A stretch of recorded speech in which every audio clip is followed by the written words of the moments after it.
साथीहरूले तिम्रो मम्मीलाई क्यान्सर भएको हो भनेर भन्छ अरे। होइन, कसले भनेको भन्छ। बच्चाले जहिले सोध्छ मलाई, तपाईँलाई क्यान्सर भएको हो मम्मी भनेर सोध्छ।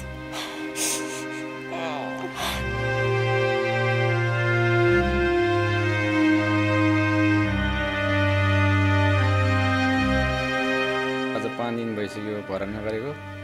10,000 डिपोजिट राखेको छ। अब खाना पनि उहाँहरूकै दिनुहुन्छ, औषधि सबै उहाँले मगाइदिनु भएको छ। अब यति भयो उति भयो केही भन्नुभएको छैन।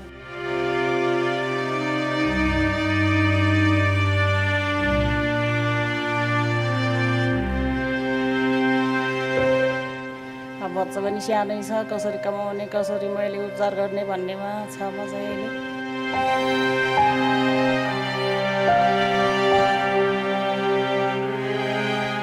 यो खुट्टा दुख्यो भनेर चाहिँ मैले पुरा यो नसाको डक्टरसँग भेट्दै गर्दाखेरि अहिले यो एमआरआई गर्दा चाहिँ घाँटीमा चाहिँ क्यान्सर फैलेछ भन्ने त्यो रिपोर्ट देखाउनु भयो।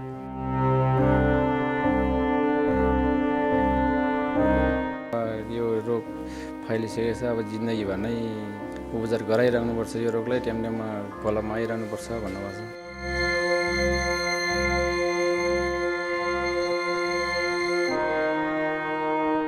धेरै धेरै राम्रो होस् होइन, दिदीबहिनीहरूलाई दाजुभाइहरूलाई एकदम सहयोग गरिदिनु, मलाई एकदम राम्रो होस् भन्न चाहन्छु।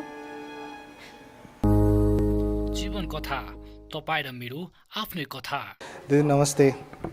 नमस्ते। अहिले तपाईँ यो क्यान्सर अस्पतालमा आउनुभएको चाहिँ कति भयो? म यहाँ दाइबाटै सुरु गर्छु। अहिले हालचालै 1-1.5 वर्ष जति भयो होला। यो अस्पतालमा भर्ना हुनुभयो अहिले 5 दिन भयो। हजुर। र उहाँ चाहिँ क्यान्सरबाट अथवा उहाँलाई क्यान्सर लागेको चाहिँ 1.5 वर्ष जति नै भएन? 1.5 वर्ष भयो ठ्याक्कै। के भन्नुहुन्छ अहिले तपाईँ 5 दिन हुनुभएको रहेछ यो अस्पतालमा, अस्पतालबाट चाहिँ के भन्नुभएको छ प्रशासनबाट चाहिँ यो निको हुने खालको हो अथवा यसलाई चाहिँ औषधिले मात्रै कम गर्न सकिन्छ, के भन्नुभएको छ? खै अब हस्पिटलले चाहिँ अब पहिला ब्रेस्टको क्यान्सर त्यो निको भइसकेको थियो, फेरि अहिले फैलेर चाहिँ हार्टीमा पुगेछ भन्छन्। अब खै डक्टरहरूले चाहिँ अहिले रेडिसन गर्दैछ, अब प्लान गरेर चाहिँ अब औषधि किमो चढाउनुपर्छ भन्नुभएको छ। अहिले किमो चढाउनु पर्छ भन्नुभएको छ उहाँहरूले चाहिँ, होइन? हजुर।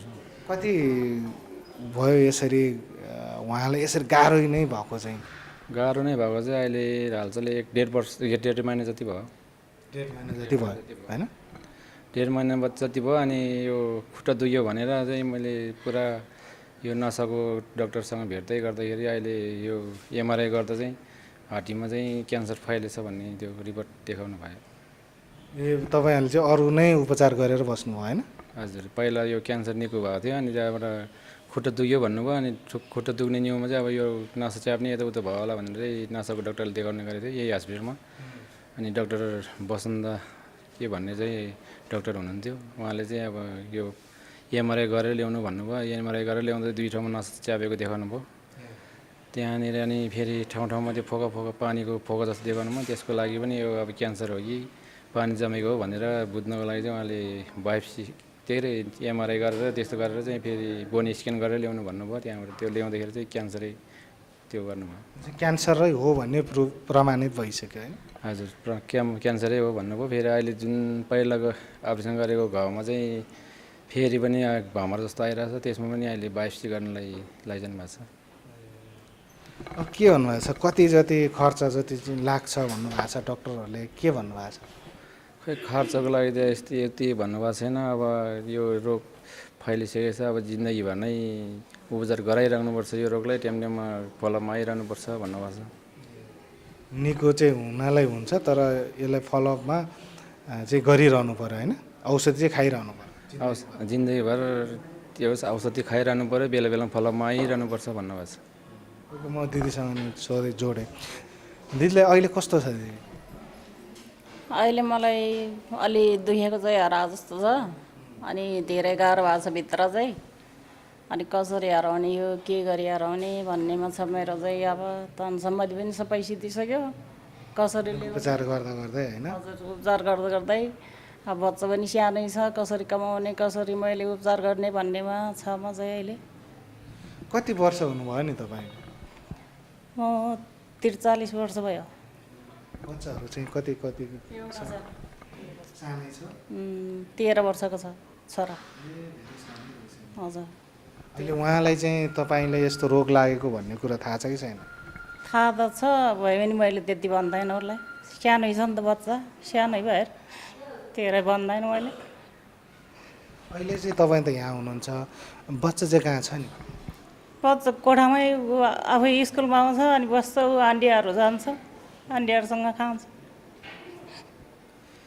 यहाँ तपाईँलाई भेट्न आएको छ कि छैन? छैन, नल्याउ भनेको। कतिमा पढ्दै हुनुहुन्छ? हजुर, 8मा। हजुर। अब ती बाबुले पनि त अब तपाईँलाई यो रोग लागेको छ भन्ने कुरा तपाईँले चाहिँ नभने पनि उहाँलाई त के हदसम्म आमा बिरामी छ भन्ने कुरा चाहिँ थाहा छ? बिरामी त छ, के बिरामी हो मम्मी भन्छ उसले, जतिखेर नि सोध्छ, तर म भन्दैन उसलाई। साथीहरूले तिम्रो मम्मीलाई क्यान्सर भएको हो भनेर भन्छ अरे। होइन, कसले भनेको भन्छ। बच्चाले जहिले सोध्छ मलाई, तपाईँलाई क्यान्सर भएको हो मम्मी भनेर सोध्छ। तपाईँले सत्य कुरा नि भन्न सक्नु मैले छोरालाई भनेको छैन, कसरी भन्ने, मैले सानै छ ऊ बुझ्दैन। त्यही भएर मैले लुगाइराखेको छ। साथीहरूले चाहिँ तिम्रो मम्मीलाई क्यान्सर भएको हो भनेर भन्छ अरे। होइन बाबु, कसले भनेको तिमीलाई भनेर म जितेरै बसेको छु अहिलेसम्म। अहिले चाहिँ जस्तै अब बाबु त सानै छ होइन, सानै रहेछ।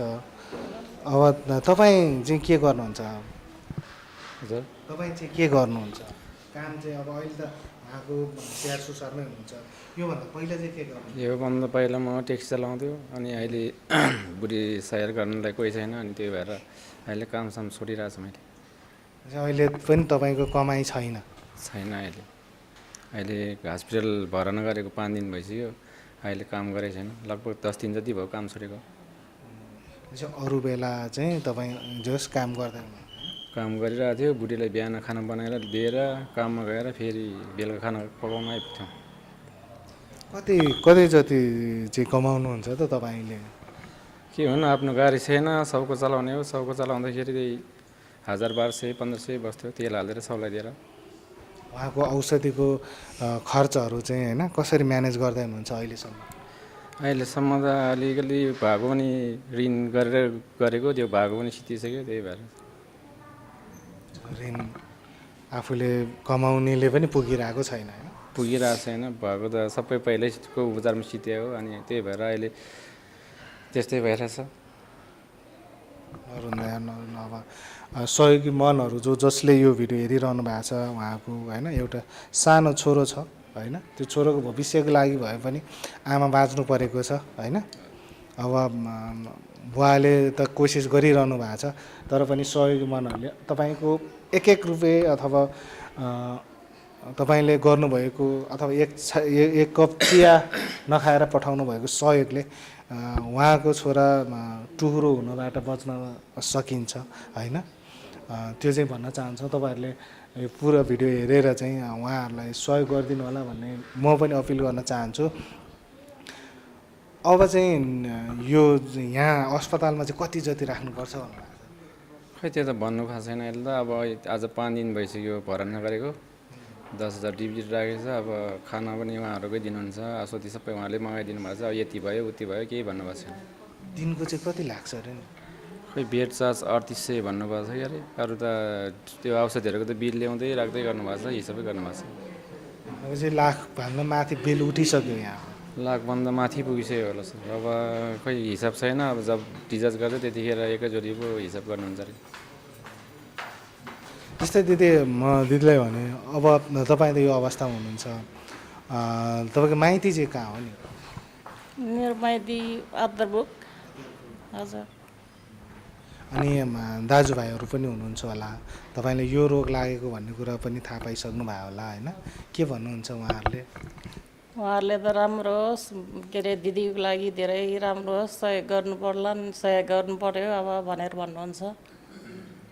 तपाईँले थाहा छ? आमा हुनुहुन्छ? आमा हुनुहुन्छ, बुवा चाहिँ हुनुहुन्न।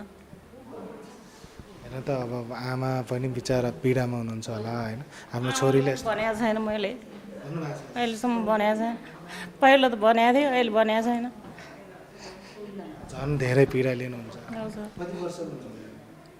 आमा कति 70 74 भयो कि बुढी आमा हुनुहुन्छ होइन उहाँहरूलाई त यो कुरा सुन्दा पनि त सहन पनि नसक्ला आफ्नो छोरी होइन। त्यस्तै भएको अहिले पनि त्यस्तै भएको मेरो छोरीलाई भनेर धेरै टेन्सन लिनुहुन्छ नि त त्यही भएर मैले नभनेको